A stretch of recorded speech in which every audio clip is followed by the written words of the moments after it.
How did the magical misadventures of Shea by Sprague and Fletcher Pratt influence D&D?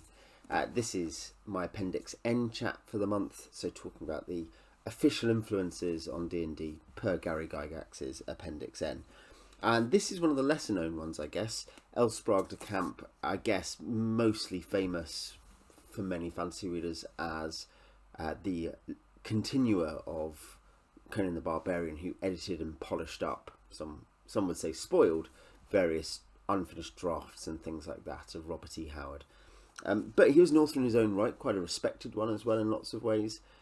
This is, therefore definitely worth looking at. I've read the first two novellas in the series, and I've kind of looked at summaries of the others there, because there's 5 novellas in the main series. The first 2 are in this book, The Incomplete Enchanter.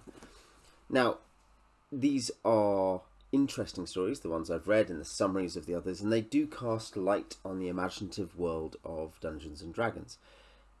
Now, when you...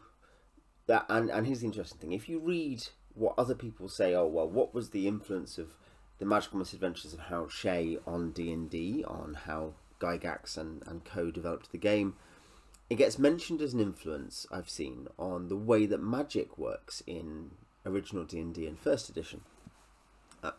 Because they're a magical formula. They're based on calculus as it happens, which psychologists and other scientists from our world use to go to fantasy worlds and then to cast spells there.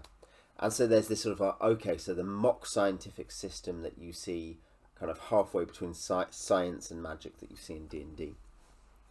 So you can see the parallel, almost scientific magic, and there are also guilds of enchanters.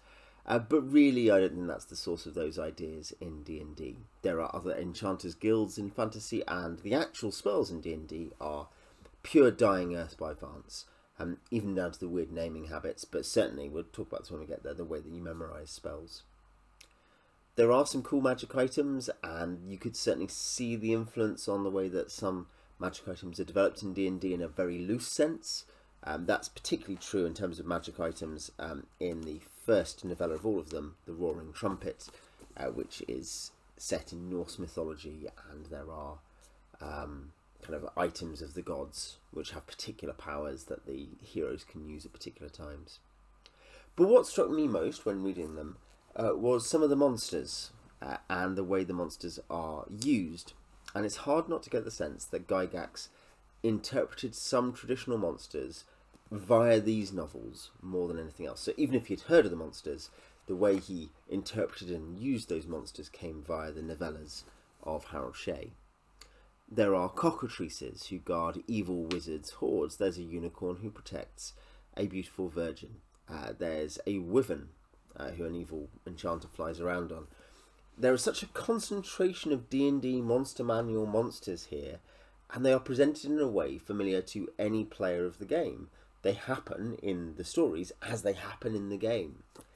But those aren't even the best example that I found, I think. In The Roaring Trumpet, Shea and his allies meet with a few types of giants.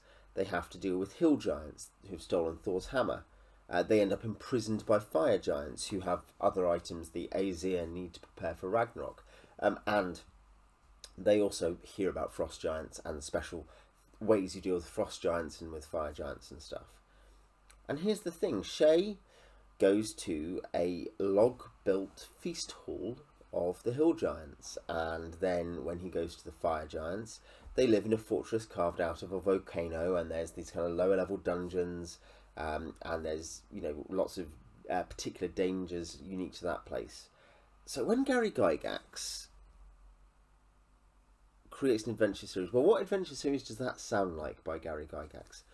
I find it very hard to believe that G1 to 3 Against the Giants, which I've reviewed on this channel, is not directly drawing on the imagery of the giants' lairs, as well as the personalities of the slovenly hill giants and the proud fire giants as presented in The Roaring Trumpet.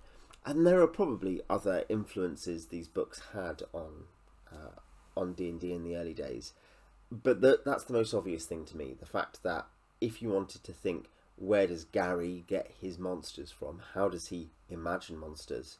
These fairly light and frivolous comic fantasy novels do seem to be the place, as far as I can tell, as one of the big sources of his monsters. Have I missed anything? If you've read these, tell me in the comments. Till next time.